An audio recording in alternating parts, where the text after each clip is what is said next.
பேருக்கு இருக்கிற ஒரு டவுட், இது நம்ம சேனலான்னு. இதுவும் நம்ம சேனல் தான். ஓகேவா எம்ஜி ஸ்குவாட்?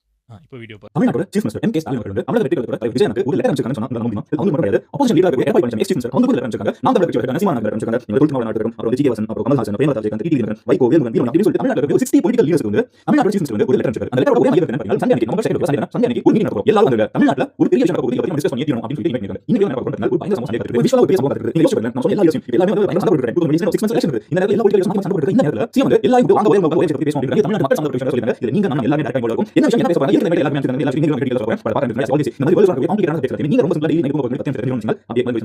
சொல்றதுக்கு முன்னாடி ஒரு சின்ன பேக் ட்ராப் போட்டு பார்ப்போம்.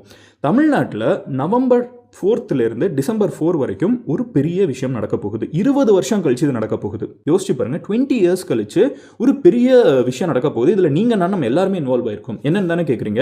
ஸ்பெஷல் இன்டென்சிவ் ரிவிஷன் அப்படின்னு சொல்லப்படக்கூடிய ஒரு விஷயம். அதாவது சர் அப்படின்னு சொல்லி எலெக்ஷன் கமிஷன் சொல்லுவாங்க. இது எலெக்ஷன் கமிஷன் நடத்தக்கூடிய ஒரு விஷயம். இந்த சர்னா என்ன? அது அப்ரிவேஷன் வந்து நம்ம சர்னு சொல்லிக்கலாம். இந்த சர் என்னன்னா தமிழ்நாட்டில் மட்டும் இல்லை, இந்தியா ஃபுல்லா வந்து நிறைய ஸ்டேட்ஸ்ல மக்கள் வந்து லாஸ்ட் 20 இயர்ஸில் பார்த்தீங்கன்னா மைக்ரேட் ஆகிருப்பாங்க. அதாவது நிறைய பேர் மதுரையிலேருந்து சென்னை போயிருப்பாங்க, நிறைய பேர் சென்னையிலேருந்து பெங்களூர் போயிருப்பாங்க, நிறைய பேர் பீகார்லேருந்து தமிழ்நாட்டுக்குள்ளே வந்திருப்பாங்க, நிறைய பேர் தமிழ்நாட்டிலேருந்து மும்பை போயிருப்பாங்க. இந்த மாதிரி ஒரு மைக்ரேஷன் நம்மளுக்கே தெரிஞ்ச ஃபேமஸான மைக்ரேஷன் நிறைய நடந்துகிட்டே இருக்கும். கரெக்டாக? ஆனால் ஒரு இடத்துலையும் வேற வேற பொலிட்டிக்கல் சிஸ்டம், வேற வேற சீஃப் மினிஸ்டர் அப்படி இருக்கிறப்போ அவங்க அந்தந்த ஏரியாவில் ஓட்டு போடணும் அப்படிங்கிற ஒரு காரணத்துக்காக கவர்மெண்ட் என்ன சொல்லுதுன்னு பார்த்தீங்கன்னா, நாங்கள் ஒரு பேசிக்காக ஒரு ரொம்ப இது எல்லா வருஷமும் எலெக்ஷனுக்கு முன்னாடி வருவாங்க. வீட்டில் எத்தனை பேர் இருக்காங்க, நீங்களாம் ஓட்டு போட போறீங்களா அப்படின்னு கேட்பாங்க. பட் இந்த தடவை கவர்மெண்ட் என்ன சொல்றாங்கன்னு பார்த்தீங்கன்னா, 20 வருஷம் ஆச்சு தமிழ்நாட்டிலலாம் அந்த இன்டென்சிவா உள்ளுக்குள்ள வந்து ப்ரூஃபை காமிச்சு இத்தனை பேர் இருக்காங்களா, யாராவது இறந்துட்டாங்கன்னா அவங்க பேரெல்லாம் எடுத்துட்டு புதுசாக யாராவது 18 வயசுக்கு வீட்டில் சின்ன பசங்க யாராவது ஃபர்ஸ்ட் டைம் ஓட்டர்ஸ்லாம் இருந்தாங்கன்னா அவங்கள ரோலில் ஆட் பண்ணுறதுலேருந்து, அதே மாதிரி சில பேரை வந்து பல வருஷமாக ஆட் பண்ணாமலே இருந்திருப்பாங்க. அந்த மாதிரி யாராவது இங்கே இருக்காங்களா, அந்த ஊரில் வேற ஊர்லேருந்து வந்திருப்பாங்க, இப்போ அந்த மாதிரியாக விடுபட்டு இருக்காங்களா, அவங்களையும் உள்ளுக்குள்ள ஆட் பண்ணணும்னு சொல்லிட்டு ஒரு பெரிய ப்ராசஸ். ஓகேவா? இதுல வந்து கிட்டத்தட்ட தமிழ்நாட்டில் எனக்கு தெரிஞ்ச 6.4 crore ஓட்டர்ஸ் இருக்காங்க. இவ்வளோ கோடி பேர், 6.5 கோடி பேரை வந்து ஒரு மாசத்துல வந்து எலெக்ஷன் கமிஷன் வந்து உள்ளுக்குள்ள தேடி பார்த்து எல்லாத்தையுமே வந்து ஒரு ப்ராப்பர் எலக்டோரல் ரோல் இவங்க தான் ஓட்டு போட போறாங்கன்னு அந்த ஃபைனல் லிஸ்ட்டை உருவாக்கக்கூடிய ஒரு விஷயம். உங்களுக்கு 18 இயர்ஸ் வந்து ஆகிடும் நாள், அதாவது எலெக்ஷன் டயத்தில் நீங்களும் வந்து இந்த லிஸ்ட்ல இருப்பீங்க. ஓகேவா? இருக்கணும், அதுதான் வந்து சரியான விஷயம். அதுக்கு தான் இந்த லிஸ்ட் அப்படின்னு சொல்லிட்டு எலெக்ஷன் கமிஷன் சொல்றாங்க. இது ஆரம்பிச்சிருக்காங்க. இது நவம்பர் 4லேருந்து ஆரம்பிக்குது. கேட்கறதுக்கு சூப்பர் மேட்டரா இருக்கும். மதன், இது சம மேட்டர் ஆச்சு, இதுக்கு என்ன பிரச்சனை, இதை ஏன் எல்லாரும் ஒன்னா உட்காந்து பேச போறாங்கன்னு தானே கேட்குறீங்க. அடுத்த ஸ்டெப் வரேன்.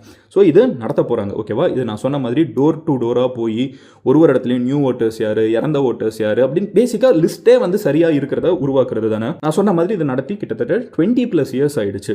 இப்படி இருக்கிற நேரத்தில் இண்டிபெண்டன்ஸ்லேயே 9 முறை தான் பண்ணியிருக்காங்கிறப்போ இப்போ மறுபடியும் பண்றாங்கிறப்போ பீகார்ல இது ஆல்ரெடி நடத்தியிருக்காங்க. ஓகேவா?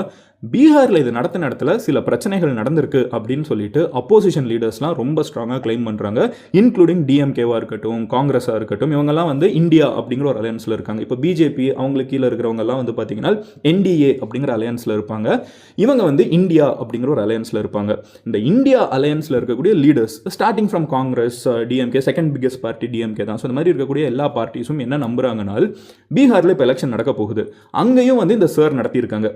இங்கே ரொம்ப நாள் ஆச்சு, நாங்கள் வந்து சரி பார்க்கணும், கணக்கெல்லாம் சரி பார்க்கணும் அப்படின்னு சொல்லி இதை நடத்தினப்போ இவங்களோட கிளைம் என்ன இருக்குன்னு, இவங்களோட ஒரு மிகப்பெரிய குற்றச்சாட்டு என்ன இருக்குன்னு பார்த்தீங்கன்னா, இது சுப்ரீம் கோர்ட்டுக்குலாம் போயிருக்காங்க. இவங்களோட குற்றச்சாட்டு என்னன்னு பார்த்தீங்கன்னா, இந்த அப்போசிஷன் லீடர்ஸ் என்ன சொல்றாங்கன்னா, பீகாரில் இந்த கணக்கு எடுக்கிறப்போ நிறைய மைனாரிட்டிஸோட ஓட்டு வந்து அந்த ஓட்டு உரிமை வந்து பறிக்கப்படுது. மைனாரிட்டிஸ்னு சொல்றது எஸ்பெஷலி அவங்க முஸ்லிம்ஸ் அப்படின்னு சொல்றாங்க. ஸோ பீகாரில் முஸ்லிம்ஸ் நிறைய பேர் வந்து அவங்களுக்கு ஓட்டு போடுறதுக்கு எல்லா உரிமையும் இருக்குது, அவங்க ஓட்டு போடுறதுக்கு எல்லா தகுதியும் இருக்கக்கூடிய இந்தியர்கள். ஆனால் அவங்கள வந்து டார்கெட் பண்ணி அவங்களோட ஓட்டு உரிமை வந்து பறிக்கப்பட்டிருக்குது. ஏன்னா இந்த சர்ல வந்து எப்படி புதுசாக இருக்கிறவங்களெல்லாம் ஆட் பண்ணுறோமோ, இறந்து போனவங்க, வீடு ஷிஃப்ட் ஆனவங்க, ஊரை விட்டு போனவங்க, கண்ட்ரியை விட்டு போனவங்கள ரிமூவும் பண்ணுவோம். இந்த மாதிரி சில பேரை சொல்லிட்டு நிறைய முஸ்லிம்ஸ் வந்து ரிமூவ் பண்ணப்பட்டிருக்காங்க. அப்போ வந்து இது என்ன பண்ணுதுன்னு பார்த்தீங்கன்னா, எலெக்ஷன் நடக்கிறப்போ ரூலிங் பார்ட்டி வந்து பிஜேபி அண்ட் அவங்களோட அலையன்ஸ். அப்போ அவங்க என்ன பண்ணுறாங்கன்னா, எலெக்ஷன் கமிஷனோட ஹெல்ப் மூலியமாக, அதாவது இது அப்போசிஷனோட கிளைம், அவங்க என்ன சொல்றாங்கன்னா, ரூலிங் பார்ட்டி வந்து என்ன பண்ணுறாங்கன்னா, எப்படி பார்த்தாலும் முஸ்லிம்ஸ் வந்து பிஜேபி ஓட்டு போட மாட்டாங்கன்னு தெரிஞ்சு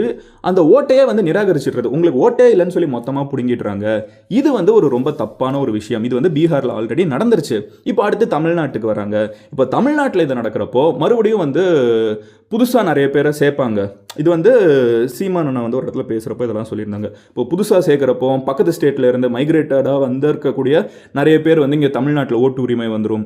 அதே மாதிரி வந்து இங்கே இருக்கிற நிறைய பேரோட ஓட்டுரிமைகள் போக வாய்ப்பு இருக்குது. இதிலெல்லாம் எங்களுக்கு நிறைய கேள்விகள் இருக்குது. இது டிரான்ஸ்பரண்ட்டாக இருக்கணும். நீங்கள் ஓட்டுரிமை ஒருத்தங்களுக்கு கொடுக்குறீங்கன்னா அந்த ஓட்டுரிமை சரியான ஆட்களுக்கு இருக்கணும் அப்படின்னு சொல்லிட்டு நிறைய பேர் இந்த கேள்விகளை வந்து கேட்க ஆரம்பிச்சிருக்காங்க. பேசிக்காக உங்களுக்கு புரியுதுல, எலெக்ஷன் கமிஷன் வந்து ஒரு இண்டிபெண்டன்ட் பாடி. அவங்க வந்து யாருக்கு கீழேயும் கிடையாது. இருந்தாலும் எலெக்ஷன் கமிஷனை வந்து பிஜேபி கவர்மெண்ட் வந்து இன்ஃப்ளூயன்ஸ் பண்ணுதுங்கிற ஒரு அச்சத்தில், அந்த ஒரு குற்றச்சாட்டோட இந்தியா அப்படிங்கிற அலையன்ஸ் வந்து பீகாரில் இது நடந்தப்பமே பயங்கரமாக கேள்வி கேட்டாங்க. சுப்ரீம் கோர்ட் வரைக்கும் வந்து கேஸ் போனாங்க. அந்த டிரான்ஸ்பரன்சியை இன்க்ரீஸ் பண்ணுங்கன்னு சொல்லிட்டு கோர்ட்டில் இருந்து நிறைய ஆர்டர்ஸ் வந்துச்சு. ஸோ நிறைய விஷயங்கள் அங்கே நடந்துச்சு. ஏகப்பட்ட ஃப்ரண்ட் அண்ட் பேக் வந்து அப்போசிஷன் வந்து ரெசிஸ்ட் பண்ணாங்க. இப்போ அடுத்து தமிழ்நாட்டில் எலெக்ஷன் நடக்கிறப்போ இங்கே மட்டும் கிடையாது, இது செகண்ட் ஃபேஸ் ஆஃப் சர் அப்படின்னு சொல்கிறாங்க. இதில் நிறைய ஸ்டேட்டு, தமிழ்நாட்டை தொடர்ந்து கேரளாவில், வெஸ்ட் பெங்காலில், ராஜஸ்தான், குஜராத், மத்திய பிரதேஷ், உத்தரப்பிரதேஷ், இந்த எல்லா இடத்துலையுமே சார் நடக்க போகுது. ஸோ இங்கே நிறைய பேர் வந்து புதுசாக எலக்டோர் ரோலுக்குள்ளே வரவும் வாய்ப்பு இருக்குது, இருக்கிறவங்க வெளியே போகவும் வாய்ப்பு இருக்குது. எலெக்ஷன் கமிஷன் என்ன சொல்லுதுன்னா, வர்றவங்க வருவாங்க, போகிறவங்க போவாங்க, பட் எல்லாமே நாங்கள் சட்டப்படி கரெக்டாக பண்ணுறோம். இறந்தவங்க எலிமினேட் பண்ணப்படுவாங்க, மைக்ரேட் ஆகி வேறு ஊருக்கு போனவங்க, நாட்டை விட்டு போனவங்க, அவங்களுக்குலாம் அந்த ஓட்டு இருக்கிறதே பெரிய பிரச்சனை இல்லைங்க. எலெக்ஷன் கமிஷனோட தரப்பு என்னன்னா, இவங்களுக்கு முதல்ல இப்போ ஒருத்தவங்க இறந்து போயிட்டாங்கன்னா அவங்க இன்னமும் ஆனால் அவங்களுக்கு ஓட்டுரிமை இருந்துச்சுன்னா கள்ள ஓட்டு போட வாய்ப்பு இருக்குல்ல, அவங்கள மாதிரி முகம் இருக்கிற யாரையாவது வச்சு போட்டாங்கன்னா இந்த மாதிரி நிறைய மால் பிராக்டிஸ் நடக்க வாய்ப்பு இருக்குது.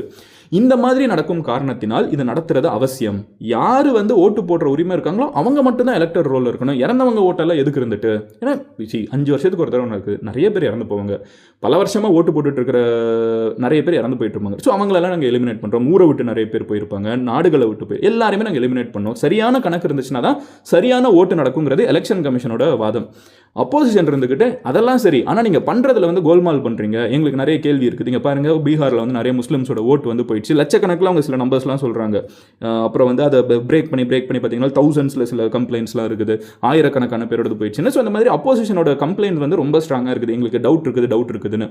ஸோ இந்த சார் அப்படிங்கிற இந்த ஒரு ஆக்டிவிட்டியை வந்து எங்களுக்கு கேள்விகள் நிறைய இருக்குது. அப்போஸ் பண்ணுறோன்னு சில பார்ட்டி சொல்லிட்டாங்க, சில பேர் எங்களுக்கு நிறைய கேள்விகள் இருக்குங்கிறாங்க. இந்த மாதிரி சொல்லிட்டு இருக்கிற நேரத்தில் தான் இது எனிவே கமெண்ட்ஸ் ஆக போகுது. எப்போ November 4th that is I think Tuesday, கரெக்டாக? ஸோ நான் கொஞ்சம் வீக்குங்க இந்த டேட்டு மேட்சிங்கில். ஸோ நவம்பர் 4 டிசம்பர் 4 வரைக்கும் தமிழ்நாடு ஃபுல்லாக வீடு வீடாக போய் நம்ம ப்ரூஃப் காமிக்கணும், ஆதார் கார்டோ வாட் எவர் இட் இஸ், அது சொல்லுவாங்க. அது கவர்மெண்ட் வந்து ப்ராப்பர் எலெக்ஷன் கமிஷன் வந்து வீட்டுக்கே வந்து சொல்லுவாங்க. அதுக்கு வந்து லட்சக்கணக்கான ஆஃபீஸர்ஸ் வந்து கிரவுண்ட் லெவலில் வேலை பார்க்க போகிறாங்க. இவங்களாம் என்ன சொல்லுவாங்கன்னா BLOன்னு சொல்லுவாங்க, பூத் லெவல் ஆஃபீஸர்ஸ்னு சொல்லுவாங்க. ஸோ இந்த ஓட்டு உரிமை வந்து நம்மளுக்கு இருக்கிறது மிகப்பெரிய ஆயுதம். இதில் வந்து நம்ம எந்த விதத்துலையும் விட்டு கொடுத்துடக்கூடாது. அதை நம்ம வந்து கேட்க வரப்போ கண்டிப்பாக கொடுத்துருங்க. அதுக்காக சொல்கிறேன். அதுக்கு தேவையான ப்ரூஃப் எல்லாம் என்னென்ன இருக்குதுன்னு ப்ராபப்ளி நான் இன்னும் கொஞ்சம் நாள் கழிச்சு, நாளை கழிச்சு அது சம்மந்தமாக உங்களுக்கு இன்ட்ரெஸ்ட் இருந்துச்சுன்னா அதை பற்றிலாம் நம்ம பேசலாம். ஐ திங்க் இப்போதைக்கே ஆதார் கார்டு அந்த மாதிரி சில விஷயங்கள்லாம் இருக்குது. அதெல்லாம் நம்ம கையில் ரேஷன் கார்டு இதெல்லாம் காமிச்சோன்னா நம்மளுக்கு ஓட்டு உரிமை இருக்குது, இது என் ஊர்ரா, இது நான் ஓட்டு போடணும்னு சொல்லி நம்ம ஈஸியாக வாங்கிட முடியும். ஸோ இந்த மாதிரி சில டாக்குமெண்ட்ஸ் எல்லாம் வந்து கேட்க வாய்ப்பு இருக்குது அப்படின்னு சொல்லிட்டு இப்போதைக்கு நான் பார்க்குறப்போ தெரிஞ்சு, அது எலெக்ஷன் கமிஷன் உண்மையிலே வந்து கேட்குறப்போ என்ன கேட்குறாங்கிறது அப்போ தான் தெரியும். இல்லை அவங்க இருக்கிற லிஸ்ட்டே கண்டினியூ பண்ணுறாங்க, அதெல்லாம் அப்போ தான் தெரியும். Let the whole intensive revision process வந்து நவம்பர் 4 ஆரம்பிக்கட்டும். அப்போ தான் நம்மளுக்கு இன்னொரு ஐடியா கிடைக்கும். பட் அதுக்கு முன்னாடி நவம்பர் 2 அன்னைக்கு நான் சொன்ன மாதிரில நிறைய கேள்வி இருக்குங்கிறாங்கல்ல. அப்போ தமிழ்நாட்டோட சீஃப் மினிஸ்டர் வந்து இந்த இந்தியா அலையன்ஸில் இருக்காங்க. ஆனால் அவங்க இந்தியா அலையன்ஸில் இருக்கிறவங்கள மட்டும் இல்லாமல் அவங்க எதிர்கட்சி, ஆளுங்கட்சின்னு சொல்லிட்டு எல்லா கட்சியும் கூப்பிடுறாங்க, விச் இஸ் இன்க்ளூடிங் டிவிகே வந்து டிஎம்கேக்கு வந்து இன்றைக்கி பயங்கர ஒரு அப்போசிஷன் நாங்கள் தான் அப்படின்னு சொல்லி டிவிகே சொல்லிட்டு இருக்காங்க. ஆனால் டிவிகேவோட ஹெட்டான விஜயனாவும் இன்வைட் பண்ணப்படுறாங்க. ஏடிஎம்கேவும் டிஎம்கேவும் ஆப்போசிஷனுங்கிறது வந்து யாரும் இப்போ புதுசாக சொல்ல தேவையில்லை. அது ரெண்டு கட்சியும் ஆரம்பித்த காலகட்டத்தில், ஏடிஎம்கே ஆரம்பித்த காலகட்டத்திலேருந்து ஏடிஎம்கேவும் டிஎம்கேவும் அப்போசிஷனுங்கிறது வந்து எம்ஜிஆர் காலகட்டத்திலேருந்து எழுதின ஒரு, ஆனால் அவங்களோட ஹெட்டும் இன்வைட் பண்ணப்படுறாங்க. இதில் நோட் பண்ண வேண்டியது என்னன்னா, ஏடிஎம்கேவோட ஹெட் வந்து எடப்பாடி பழனிசாமி, அவங்க எக்ஸ் சீஃப் மினிஸ்டர் இருக்கிறதே வந்து பிஜேபியோட அலையன்ஸில் தான். ஆனால் அவங்களும் இன்வைட் பண்ணப்படுறாங்க. நாம் தமிழர் கட்சி அவங்களும் டிஎம்கேவோட அதிகமாக கான்ஃப்ளிக்ஸ் இருந்துக்கிட்டு அவங்களும் இன்வைட் பண்ணப்படுறாங்க. அட் த சேம் டைம் அவங்க கூட கோலேஷனில் இருக்கிற மக்கள் நீதி மையமாக இருக்கட்டும், அப்புறம் வந்து விடுதலை சிறுத்தை கட்சிகளாக இருக்கட்டும், இவங்களும் இன்வைட். ஸோ எல்லா 60 பார்ட்டி, இதெல்லாம் நம்மளுக்கு ஃபேமஸாக தெரிஞ்ச பார்ட்டிகள். இது தெரியாமல் இன்னும் நிறைய பார்ட்டிஸ் இருக்கும். So 60 parties across Tamil Nadu are being invited to this sir related meeting. ஓகேவா, சண்டே அது நடக்க போகுது. அதில் என்னென்ன அவுட்கம் இருக்குது, கண்டிப்பாக ஏதாவது தீர்மானங்கள் அது இதுலாம் ஏதாவது போட வாய்ப்பு இருக்குது. எந்தெந்த கட்சி பார்ட்டிசிபேட் பண்ணுறாங்க, யார் யார் பார்ட்டிசிபேட் பண்ணல, பார்ட்டிசிபேட் பண்ணுறாங்கன்னா ஏன் பண்ணுறாங்கன்னு ஒரு ரீசன் சொல்லுவாங்க, பண்ணலைன்னா ஏன் பண்ணலைன்னு ரீசன் சொல்லுவாங்க. அதை வெயிட் பண்ணி பார்க்கணும் என்ன சொல்கிறாங்கங்கிறது. பட் ஓவரால் இதுதான் வந்து சர் ரிலேட்டடான ஒரு முக்கியமான ஒரு நியூஸ். நிறைய பேர் வந்து இது சம்மந்தமாக கேட்டுட்டு இருப்பீங்க. அண்ட் ஒரு சின்ன டைம்லைன் வந்து என்னால் ஆக்சஸ் பண்ண முடிஞ்சிச்சு.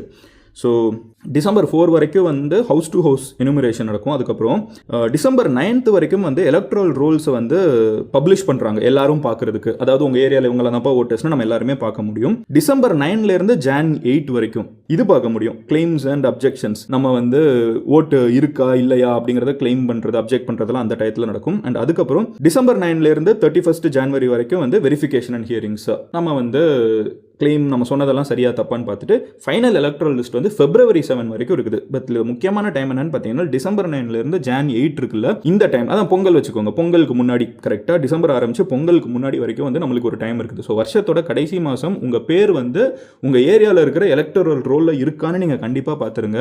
நான் எப்போவுமே சொல்கிற ஒரு விஷயம் தான், அதாவது இந்த ஒரு லாஸ்ட் 6 months சொல்லிட்டுருக்கேன், தமிழ்நாட்டில் ரொம்ப வருஷம் கழிச்சு ஒரு பயங்கரமான எலெக்ஷன் நடக்க போகுது. இதில் எது நடந்தாலும் it will be one of the first. ஓகேவா? ஏன்னு நான் சொல்கிறேன், பயங்கரமான இன்ட்ரெஸ்டிங்கான எலெக்ஷன். இங்கே யோசிச்சு பாருங்க, பிரைம் பார்ட்டிஸ் நம்ம யோசிச்சுப்போம். டிஎம்கே ரூலிங் பார்ட்டி, இது வரைக்கும் டிஎம்கே வந்து 2வது தடவை கன்சிக்யூட்டிவாக ஒரு எலெக்ஷனை ஜெயிச்சதே கிடையாது. எவ்வளோ பெரிய பார்ட்டி, எவ்வளோ பழமையான பார்ட்டி, பட் அவங்க அப்படி ஒரு விஷயம் பண்ணதே கிடையாது. கலைஞர் மாதிரி ஒருத்தங்க கட்சியை ஹெட் பண்ணியுமே அவங்க பண்ணதே கிடையாது. இது வரைக்கும் ஒரு டைம் கூட டிஎம்கே 2வது தடவை ஆட்சியை பிடிச்சதே கிடையாது. ஸோ இப்போ அதை வந்து ஸ்டாலின் அவங்க இப்போ இருக்கிற சீஃப் மினிஸ்டர் வந்து ஹெட் பண்ணி கொண்டு போயிட்டு இருக்காங்க.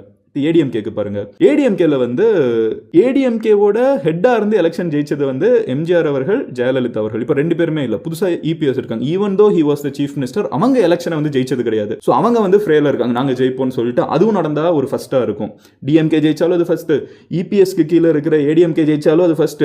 டிவிகே வந்து இல்லை நாங்கள் வந்து சீஃப் மினிஸ்டர் ஃபேஸ், நாங்கள் வந்து கவர்மெண்ட் ஃபார்ம் பண்ணுவோம்னு சொல்கிறாங்க. ஸோ டிவிகே ஜெயிச்சாலும் இட் வில் பி ஃபர்ஸ்ட். இது வரைக்கும் ஒரு பார்ட்டி வந்து வந்த வேகத்தில் இப்படி ஒரு விக்டரி வந்து இது வரைக்கும் டிவிகேக்கு பெருசாக அலையன்ஸ் கிடையாது.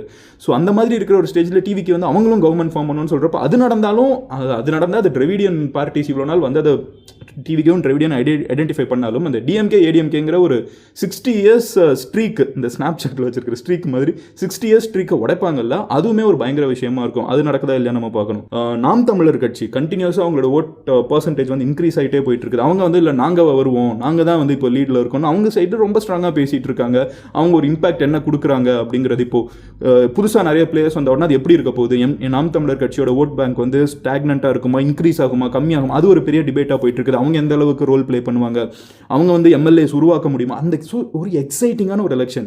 இதில் எது நடந்தாலும் it will be one of the first. கரெக்டாக நான் சொன்னேன், it will be one of the first thing. தமிழ்நாடுல வந்து வரலாற்றில் நடக்கக்கூடிய முதல் விஷயமா இருக்க போகுது. ஸோ 26 எலெக்ஷன் ரொம்ப எக்ஸைட்டிங்கான எலெக்ஷன்.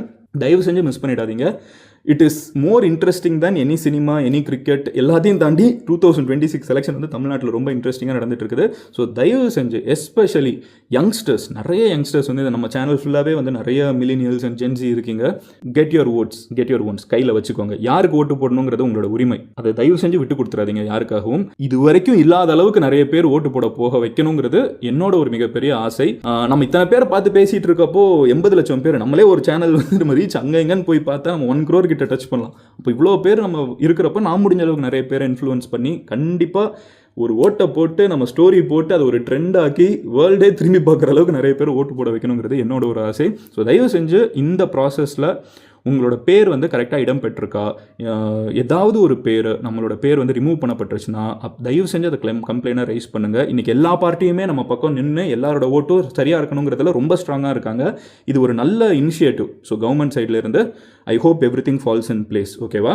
ஸோ இப்படி இருக்கிறப்போ எலெக்ஷன் கமிஷனும் ஸ்ட்ராங்காக இருக்காங்க அவங்களோட இதில், கவர்மெண்ட் டிஎம்கே அவங்களோட அலையன்ஸ் ஸ்ட்ராங்காக இருக்காங்கிறப்ப எல்லாருமே அவங்களோட பெர்ஸ்பெக்டிவை ஸ்ட்ராங்காக வைக்கிறப்ப கடைசியில் ஜெயிக்கிறது ஒரே விஷயம் தான், டெமோக்ரஸி, நம்மளோட ஓட்டு உரிமை. அதை விட்டு கொடுத்துறாதீங்க. நாளைக்கு இன்னொரு வீடியோவில் பார்க்குறேன். உங்கள் ஃப்ரெண்ட்ஸ் யாராவது இது தெரியாமல் இருந்தாங்கன்னா தயவு செஞ்சு போய் ஷேர் பண்ணுங்கள். நிறைய பேர் இதை தெரிஞ்சுக்கணும். அப்போனா தான் யாரோட ஓட்டும் மிஸ் ஆகாது. இல்லைனா நம்ம ஸ்டோரியில் மட்டும் சண்டை போட்டுக்கிட்டு கிளம்பி போக வேண்டிய, ஓட்டு போடுற வரைக்கும் எதுவுமே நம்ம ஊரில் வந்து ஆக்சுவல் லெஜிட்டிமசி கிடையாது. ஸோ தயவு செஞ்சு எல்லோரும் கையில் ஓட்டு வச்சுக்கோங்க. ஸோ நாளைக்கு நான் இன்னொரு வீடியோவில் பார்க்குறேன். தென் பாய், மதன் கோழி, சனிங் ஆஃப்.